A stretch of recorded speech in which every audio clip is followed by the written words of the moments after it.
കുറച്ച് കുട്ടികൾ, കുറച്ച് ഉണ്ണികളും കുറച്ച് ചെറിയ ബോയ്സ്, അവരെപ്പോഴും ഇതിന് പല വേർഷനുണ്ട്, ഇതിലൊരു വേർഷനാണ് ഞാൻ പറയുന്നത്.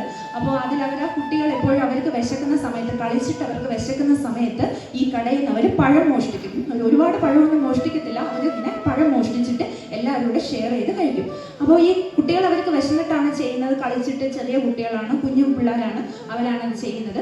അപ്പോൾ അങ്ങനെ ഒരു ദിവസം അവരെല്ലാ ദിവസവും ഈ പഴം മോഷ്ടിച്ചിട്ട് ഇത് ചെയ്യുന്ന സമയത്ത് ഒരു ഭാഗം ഭഗവാനെ സമർപ്പിക്കും, അതായത് ഗുരുവായൂരപ്പന് കൊടുക്കും, ഒരു ഭാഗം ഗുരുവായൂരപ്പന് കൊടുക്കും. അങ്ങനെ ഇത് സ്ഥിരമായപ്പോൾ ഒരു ദിവസം ഇത് കണ്ടുപിടിച്ചു, അതായത് ആ കടയിലെ ആളിത് കണ്ടുപിടിക്കുകയും അവരെ പിടിക്കപ്പെട്ടു. അങ്ങനെ അവരെ പിടിക്കപ്പെട്ടിട്ട് അവിടെയുള്ള ഗുരുവായൂരുള്ള ആളുകളെല്ലാവരും കൂടെ അവർക്കൊരു ശിക്ഷ കൊടുത്തു. അവരോട് പറഞ്ഞു, ഗുരുവായൂർ അമ്പലത്തിന്റെ ചുറ്റും എത്രയോ അതായത് പൂജ നടക്കുകയാണ് അകത്ത്.